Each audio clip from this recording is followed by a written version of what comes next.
ए, B और सी अलग अलग किसी काम को क्रमशः 30 दिन, 20 दिन और 60 दिन में पूरा कर सकते हैं।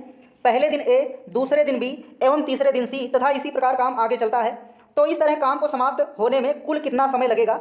ऐसे प्रश्नों में देखिए, जब काम बारी बारी से होता है तो आप क्या करेंगे, वह न्यूनतम दिन लेंगे जिसमें सभी का एक टर्म पूरा हो जाए। तो पहले दिन ए करेगा, दूसरे दिन बी करेगा एवं तीसरे दिन सी करेगा। इसका मतलब यहाँ पर न्यूनतम दिन कितने हो जाएंगे? 3, यानी 3 दिन में क्या होगा, तीनों का एक टर्म पूरा हो जाएगा।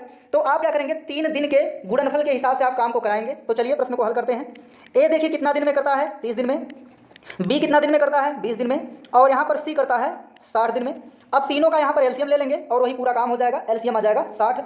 अब यहाँ देखिए पूरे काम में उनके समय से भाग देते हैं तो क्षमता आ जाती है। तो 30 से भाग देंगे तो भाग 2 बार जाएगी, 20 से देंगे तो 3 बार जाएगी, 60 से भाग देंगे तो 1 बार जाएगी। यानी यहाँ पर ए की क्षमता 2 है, बी की 3 है और सी की 1 है।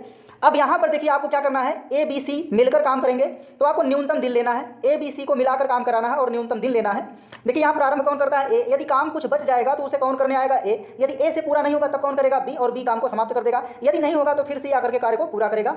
तो यहाँ पर देखिए आप जो है न्यूनतम दिन लेंगे, यानी ऐसा न्यूनतम दिन लीजिए जिसमें जो है तीनों का कार्य संयुक्त हो जाए। तो यहाँ पर आपको न्यूनतम दिन कितना लेना पड़ेगा? 3 दिन। तो जब आप देखिए 3 दिन लेंगे तो ऐसी स्थिति में 3 दिन में तीनों की जो क्षमताएं हो जाएंगी वह कितनी हो जाएंगी? तो यहाँ पर देखिए क्या करना है, आपको जोड़ लेना है 2 और प्लस क्या हो जाएगा? 3 प्लस क्या हो जाएगा? 1 हो जाएगा। यानी इनके द्वारा कहा जाए कि 3 दिन में जो किया गया कार्य वह कितना हो जाएगा? 3 2 5 1 6 हो जाएगा।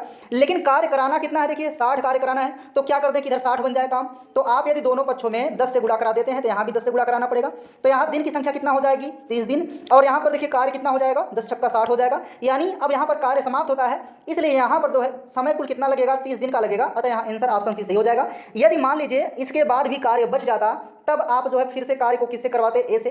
फिर बचता तब कार्य करने के लिए कौन आता? बी। जैसे मान लीजिए यहाँ पर कार्य कितना होता? 62 होता। तो 62 में से देखिए क्या है, 30 दिन में जो है ये 60 कार्य हो चुका है तो शेष बचेगा कितना? 2।